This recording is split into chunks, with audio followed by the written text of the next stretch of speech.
This is SelfWork, and I'm Dr. Margaret Rutherford.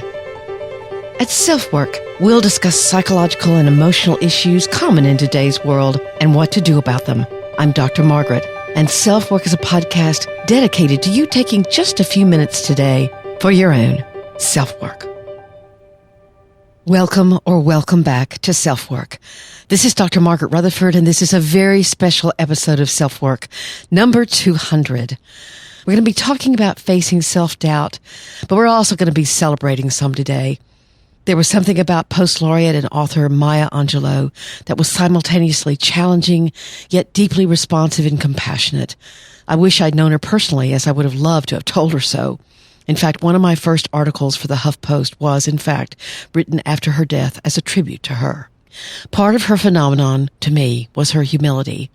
With all the celebrity she had, she seemed to always want to learn and remain curious and to give, always give. So when I began looking for how to shape this, again, I can't believe it, but the 200th episode of the SelfWork podcast, once again sponsored by BetterHelp, I turned to her.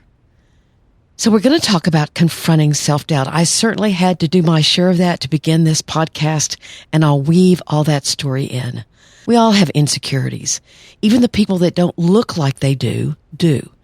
But why does self-doubt stop some people and not others? What gives self-doubt power?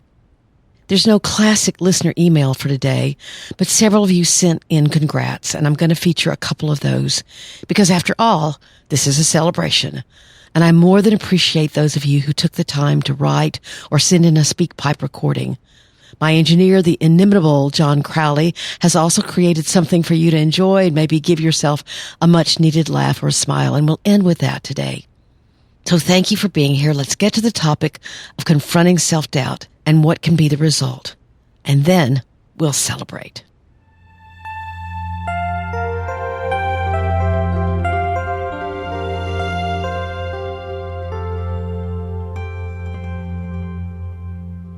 It's always affirming when I'm researching something like today for self-doubt.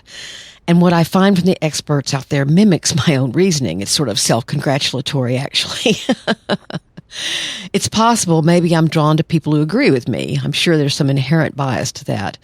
But I do honestly try to look for several articles, not just those that say to me, well, I say the same thing. I'm actually generally looking for disagreement or an idea that's floating around out there that's based on something quite novel for me. But this time, I picked an article by Margie Warrell, that's Warrell, that talks about how she faced her own self-doubt. And in her story, she even had the same aha moment I did when choosing to write a book. That moment was when I realized I needed to be okay with writing an imperfect book. She's the author of You've Got This, The Life-Changing Power of Trusting Yourself, and I'll have that link in the show notes. Some of you may think of me as someone who trusts herself completely, and you'd be sort of correct, at least sometimes, but sort of not, especially not completely. I'm especially aware of how my own life experience may limit my understanding of others' issues and problems. What helps me deal with that insecurity is through talking with and treating many people with very diverse backgrounds and beliefs, all with histories of trauma, abuse, and neglect that have made me realize, and sometimes become somewhat cynical about, how mean, degrading, and self-involved people can act toward one another, as well as to their children. Some of the stories I've heard will stay forever locked up in my head, not only because of how they were told, but how I came to see those events and traumas through the sad, damaged, and hurting people who'd survived that kind of treatment, only to get up every day and do their best to grow through it and past it. That takes so much courage. Still, there is a kind of healthy narcissism that's necessary to put yourself out there as an expert. In 2012, I couldn't even push the publish button. That's when I started actually blogging. My mentor, Jeanette, did that for me, much to my horror at first. I had to laugh. Okay, so be it. One of the things she had to convince me of was that I was considered an expert in my field. At that point, I'd been a psychologist for over 20 years, but I had all kinds of excuses why I still wasn't an expert. I had self-doubt. And I still have moments of doubt, a lot of them. I don't suffer from true imposter syndrome, where I'm constantly afraid that I'll get found out as a fraud and that I've really done nothing that should offer me the audience I have. But this article by Miss Worrell had some great things to say about that. And I'm going to use her framework, and then I'll add in my own 2 bits, as I often do here on SelfWork, as we go along. First, she says to embrace doubt as part of being human. I actually love this point, and I'll quote her. As you think about the things you'd most love to achieve or change in your life right now, just know that self-doubt is there to protect you from the humiliation of falling flat on your face. I love that. That's just so true. How often have I made myself wonder or heard myself wonder, can I really pick up that weight? Maybe it's too heavy. Or can I make that yellow light? And realize, nope, better not. But I'd make the distinction between appropriate self-doubt and crippling anxiety. Many of you who've listened to SelfWork know that I have a struggle in the gym with balance. Often my trainer and I will work on balance stuff, and I immediately become anxious, like I feel my legs start shaking. It's all mental. That's not healthy self-doubt. It's amazing how strong that anxiety can be. It just happened this week, in fact. She had a new exercise on the Pilates thingamajig, whatever that's called, the reformer, and I just started shaking. I thought, I can't do this. And yet I made myself do it, which we'll talk about in a second. This leads us to the next point that Ms. Worrell makes. Doubt your doubts.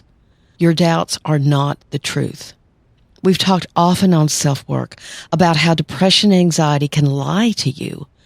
For example, my body is strong enough to do the balance work, at least most of the time. It's my mind telling me I can't, when all I need is practice. So you have to challenge yourself. I just said I make myself do the things my trainer asks, even though my little legs are shaking like a leaf and it embarrasses me.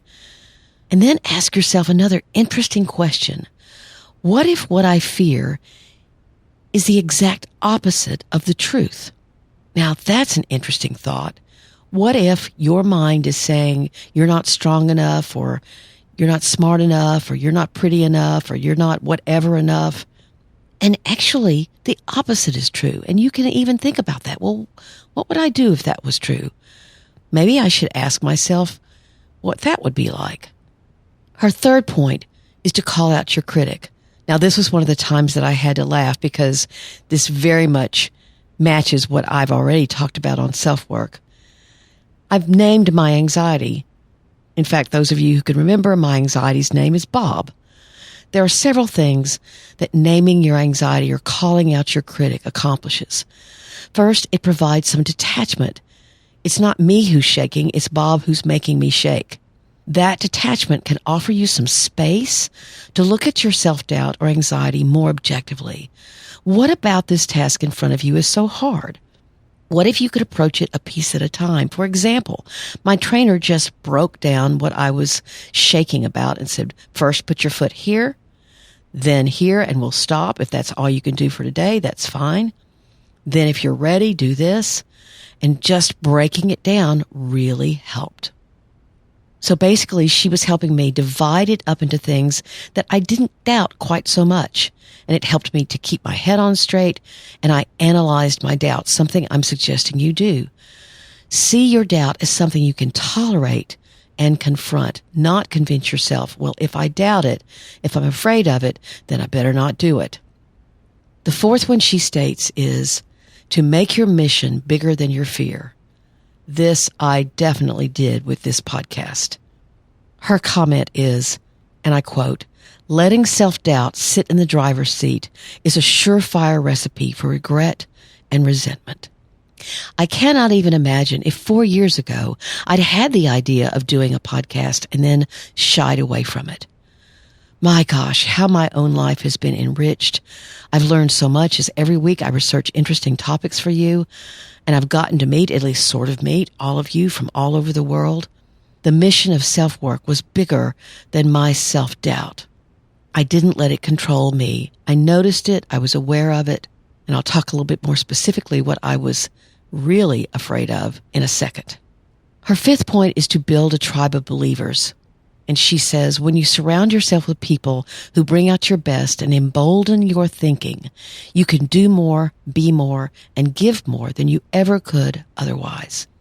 Boy, have I been so lucky to build a great team, and all of you are part of that tribe.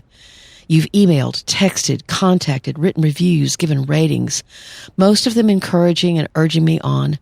Hey, listen, I've made mistakes along the way. In fact, I need to mention one now. I saw in the critical reviews that someone who is a PsyD said that I was incorrect, that I had said PsyDs or doctors of psychology don't write dissertations, and I was told that's incorrect. So I apologize to all of you PsyDs out there. But I certainly couldn't have done 200 podcasts and not gotten a few things wrong. I appreciate those of you who have respectfully sent me emails to let me know about that and promoted good, healthy discussion with me. So basically, you don't want to berate yourself for self-doubt. It's there to keep your own energy safe and secure. But it can also become a hurdle if its voice becomes too strong, not a helpful reminder anymore, but an unhelpful inner voice. And it can lie to you. A great way to confront is to wonder, what if the opposite were true? And now I'll share with you one of my major insecurities about this podcast. It was my age. I was 61 when I began SelfWork, and what I feared was that ageism would cause people to reject the idea of listening. In fact, I remember doing the podcast cover, the very first one, and I wondered, just how old do I look? I don't particularly look as old as I am or what the number says about me, but still, I thought, oh gosh. Yet instead, many of you have commented on my experience as something helpful, and I wouldn't have had that experience if I was younger in the field. But I remember I turned to Maya Angelou about this fear. I thought, surely she has said something about fear and age. She was revered for years, but did a lot of writing and publishing even into her last decades. And this is what Maya Angelou said to me and to you. I'm convinced of this. Good done anywhere is good done everywhere. For a change, start by speaking to people rather than walking by them like they're stones that don't matter. And here's the point that was so important. As long as you're breathing, it's never too late to do some good. Let me say that again. As long as you're breathing, it's never too late to do some good. So I stood in the mirror and said that to myself. And what I've tried to do is do good. Before we go on, I'd like to take a minute to feature the wonderful offer from BetterHelp, whose sponsorship has actually lessened the financial burden on me to produce this show, and for whom I'm very grateful. Let's hear from BetterHelp.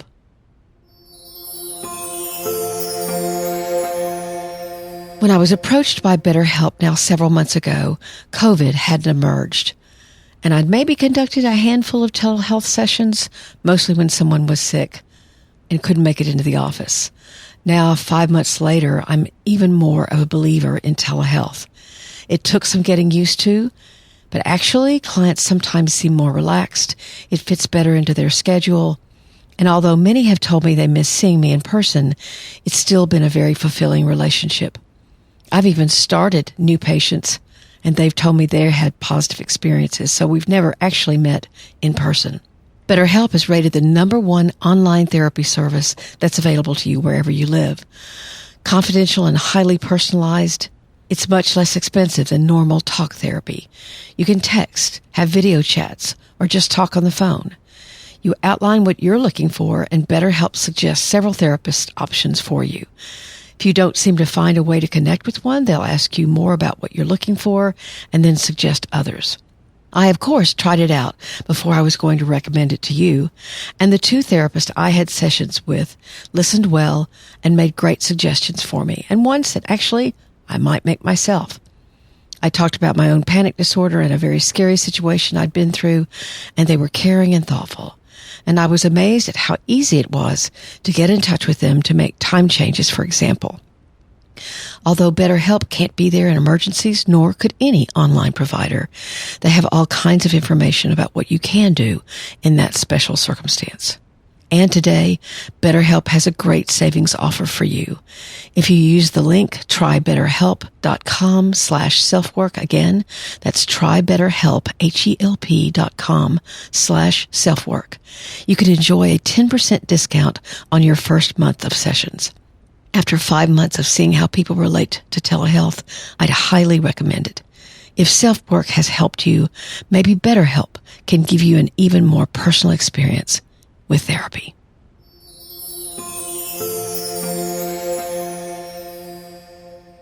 And now let's begin celebrating.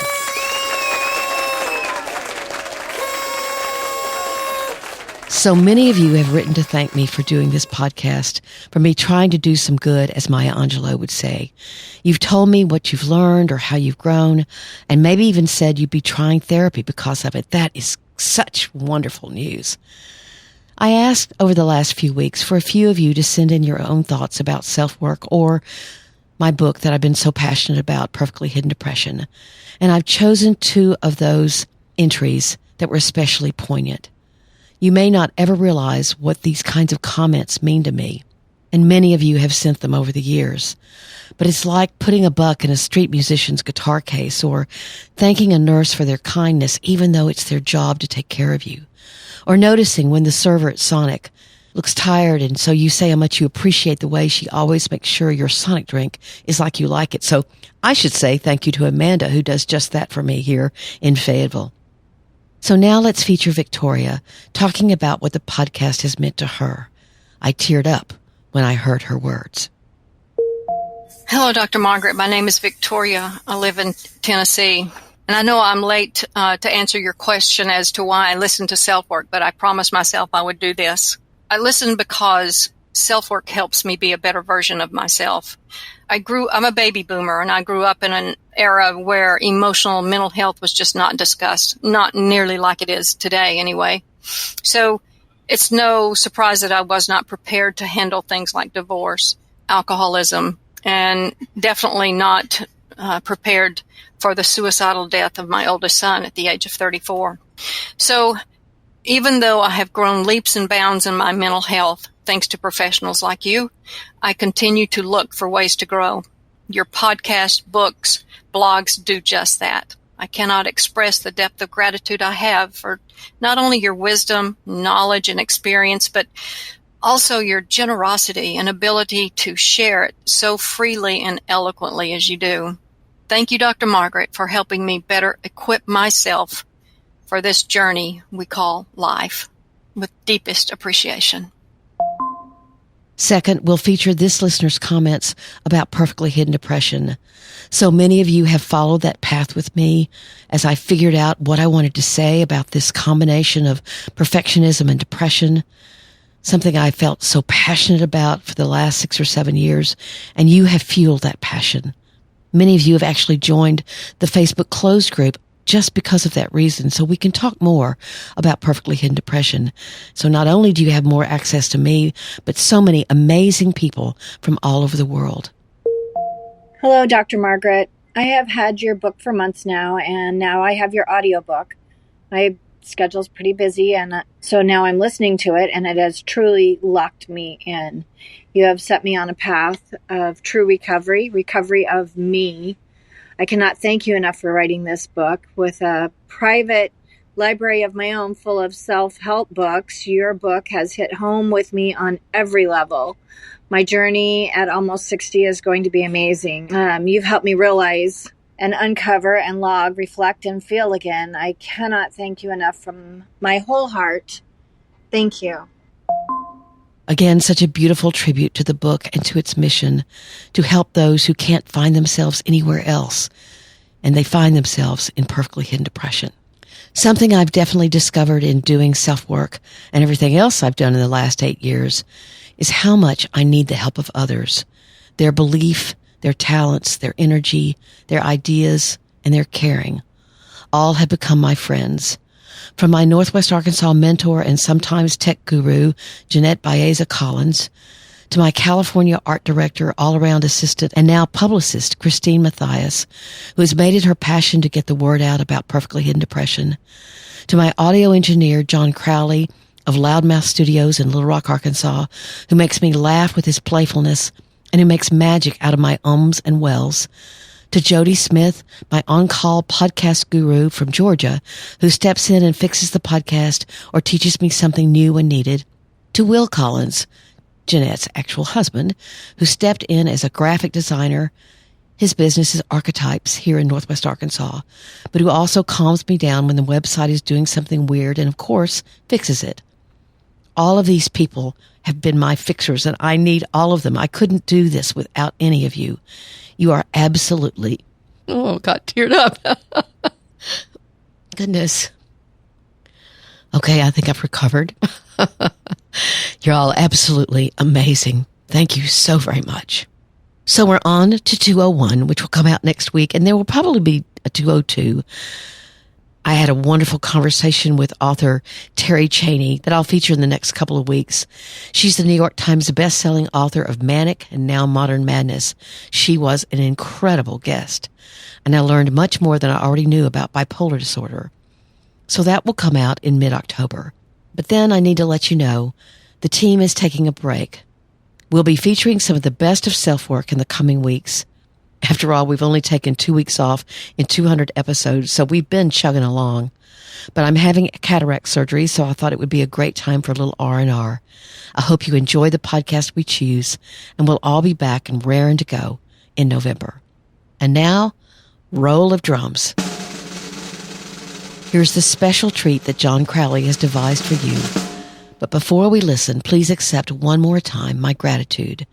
It's an honor to be your podcast host here on SelfWork and fellow student. So I'll be signing off, but stick around a minute or two. I promise it'll make you smile. Take very good care and stay healthy. I'm Dr. Margaret, and this has been SelfWork.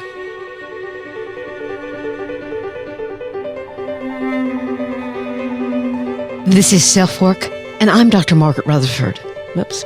And I'm Dr. Margaret Rutherford. And I started a podcast like, John, sorry. So in today's episode of withdrawal. Oh, Lord. But today in this episode of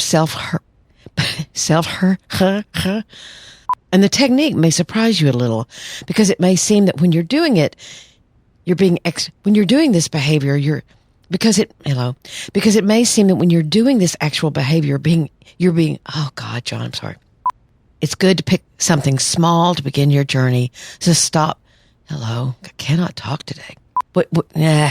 Just forget all that, John. I just can't talk today. The unrelenting standards are coping mechanisms that shoot. But internally, start over. The third way of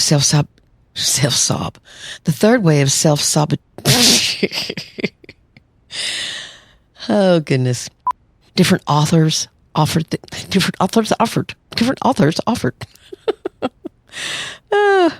Sex.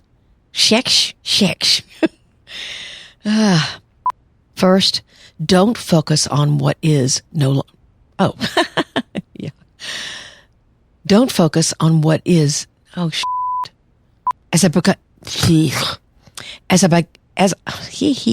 Maybe you kept accomplishing. New word. So that's has served as you've been triggered by the oh shit. Agoraphobe. God bless. I should hang it up. Involved with a psychologist.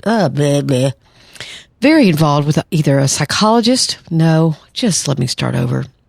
But I hope it isn't. I mean, I'm about to burp. Take very good care. This is Dr. Margaret.